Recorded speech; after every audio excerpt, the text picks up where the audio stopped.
حضرت عمر کے زمانے میں نا ایک نوجوان تھا، نیک تھا، مسجد جایا کرتا تھا رات کو. تو مسجد جا رہا تھا تو رستے میں ایک عورت نے دعوت گناہ دی. ابن عساکر نے اس کو لکھا ہے. تو نوجوان تھا، خواہشات تھی، کچھ طبیعت مائل ہو گئی. ابھی ادھر جا ہی رہا تھا کہ کسی نے آیت پڑھ دی، والی من خاف مقام ربی جنتان، جو رب کے سامنے کھڑے ہونے سے ڈرے گا اللہ 2 جنتیں دے گا. واقعی ڈر گیا، وہ واقعی ڈر گیا. اتنا ڈرا کہ بے ہوش ہو کے گر پڑا.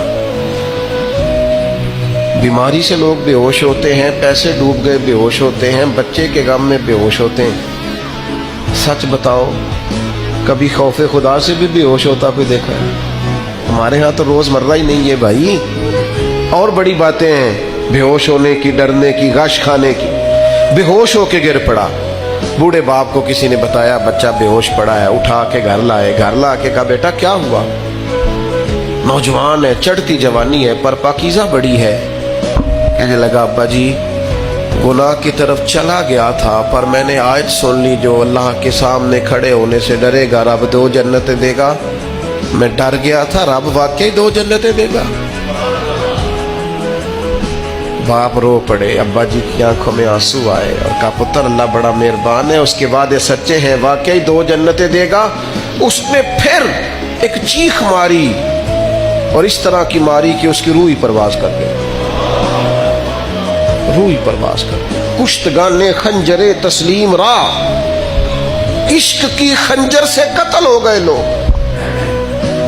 صبح حضرت عمر کو پتہ چلا کہ انہوں نے تو رات جنازہ بھی پڑھ دیا، تدفین بھی کر دی. جناب عمر فرمانے لگے اتنا نیک نوجوان خوف خدا سے دنیا سے چلا گیا، مجھے کیوں نہیں بلایا میں جنازہ پڑھتا. فاروق اعظم فرما رہے ہیں میرا شوق تھا میں اس کا جنازہ پڑھتا. کہ حضور آپ کو تکلیف نہیں دی. فرمایا بتاؤ قبر کہاں ہے؟ تے کامل پیر انہاں دے باہو قبر جنہ دی جیوے. حضرت فاروق اعظم قبر پہ تشریف لے گئے اور کھڑے ہو کے فرمانے لگے نوجوان مجھے امید ہے میرے رب نے تجھے 2 جنتیں دی ہوں گی. ابن عساکر کھول کے دیکھو تاریخ بغداد میں کیا لکھا ہے. حضرت سیدنا فاروق نے فرمایا امید ہے 2 جنتیں دی ہوں گی. قبر کے اندر سے بولا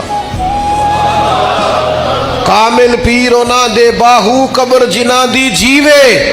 قبر کے اندر سے بولا. کہنے لگا حضور امید والی بات نہیں، رب کے وعدے سچے ہیں، اس نے واقعی مجھے 2 جنتیں عطا فرمائی. 2 جنتیں دی ہیں، میں نے اپنے مالک کو راضی پایا.